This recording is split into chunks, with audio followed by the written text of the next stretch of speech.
Just saying, it's a crazy time. You can't afford not to like black people. You don't like black people enough, you could become one yourself. I'm not the only black man with a bunch of mug shots. Right. It's them young ones that come. Yes. That'll do what you want. Yeah. Ain't nobody gonna tell me I've been dependent. I pay my bills. I pay the cost to be the boss. You the boss by yourself. ESPN confirming to NBC it's cutting ties with its NFL commentator Shannon Sharpe.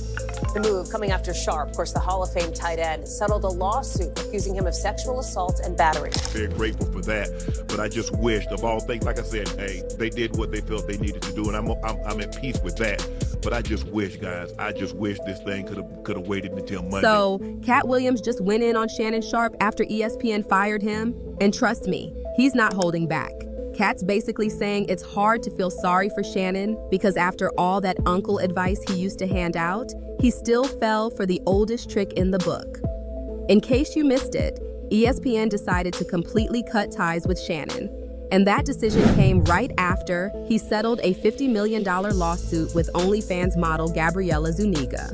But here's the wild part. This is exactly what Katt warned him about. Katt sat face-to-face with Shannon on Club Shay Shay and told him straight up that messing with white women could get him caught up. And then Monique echoed the same warning, giving Shannon some solid dating advice.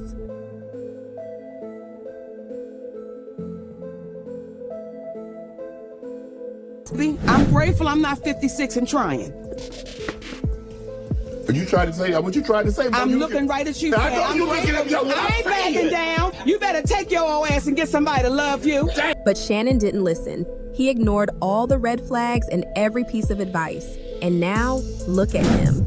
Jobless, embarrassed, scrambling to recover. Instead of playing it smart, he ended up paying a massive settlement to this model, got dragged all through the headlines, and now, on top of it, ESPN cut him loose. And let's be honest, any serious network is going to think twice before hiring someone whose biggest headline is now a sexual assault lawsuit settlement.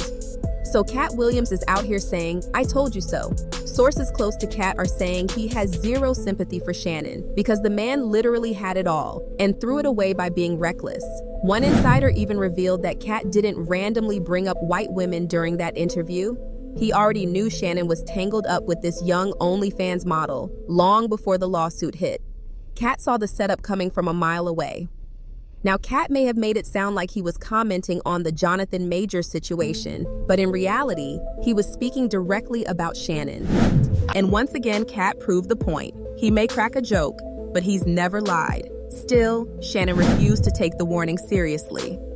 What's even crazier, Shannon agreed to pay millions to that OnlyFans model, thinking the settlement would save his job and make this all disappear. But ESPN pulled the plug anyway. And y'all, that OnlyFans model? She quit OnlyFans just 24 hours after the settlement news dropped.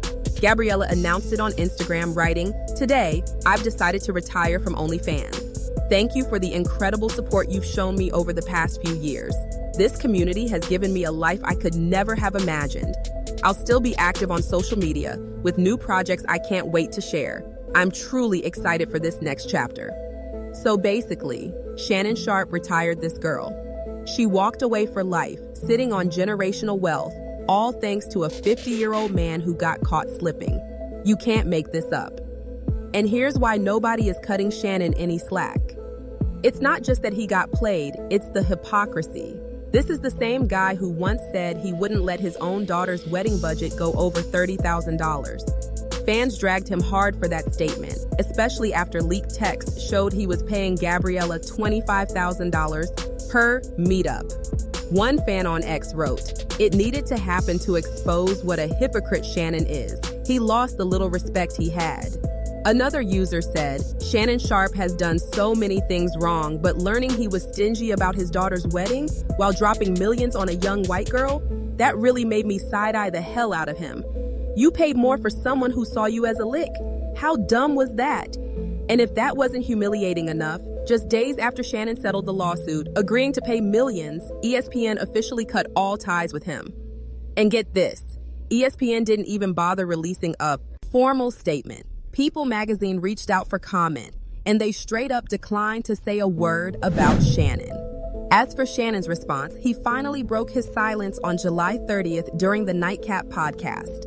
He claimed he was at peace with ESPN's decision, but also admitted he begged the network to delay the announcement until after his brother, Sterling Sharpe, was inducted into the Pro Football Hall of Fame.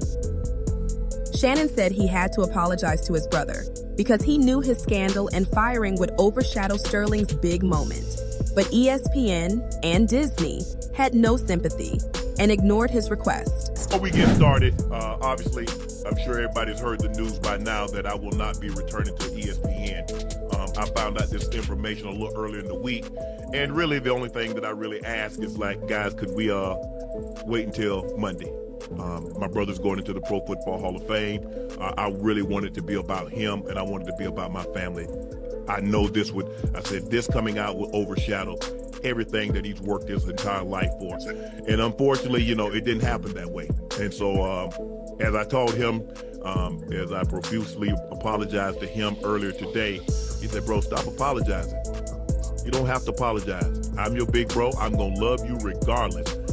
We all make mistakes. And he says, bro, I love you. So I'm done with this. You're done with it too. Move on.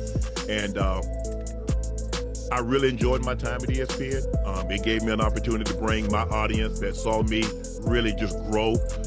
They saw me, Lakers in 5, and they saw me say all these analogies that my grandparents gave me, and I was able to bring that to ESPN. So I'm very, very grateful for that. But I just wished, of all things, like I said, hey, they did what they felt they needed to do, and I'm at peace with that.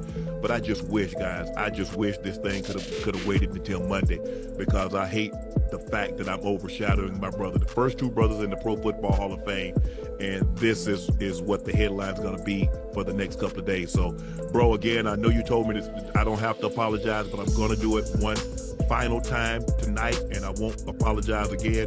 I'm sorry that I upstaged in this manner. That was never my intent. You've been my hero. You've been my role model from as long as I can remember.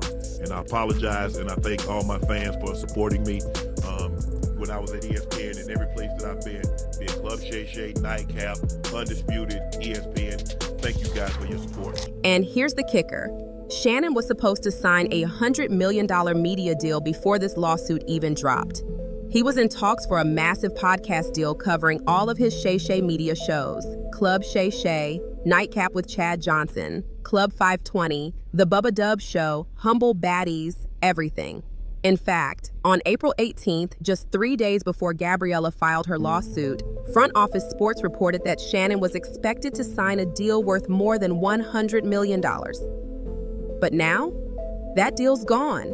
His ESPN career is over, and he's likely blacklisted from anything tied to Disney, which means ESPN, ABC, Hulu, and basically every major network under that umbrella. And let's be real, once you get this kind of stain on your name, especially one this messy, it's almost impossible to bounce back in those circles. All those projects that could have made Shannon a podcast mogul, gone. The ship sailed the moment he decided to risk it all with a 19-year-old OnlyFans model. Which brings us right back to Katt Williams.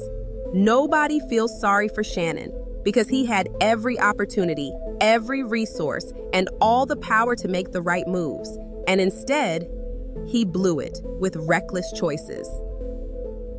But I want to hear from you. Was Shannon's downfall entirely his fault? Did ESPN make the right call, cutting him off so quickly?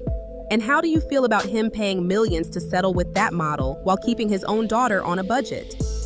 Drop your thoughts in the comments below, and as always, I'll catch you in the next video.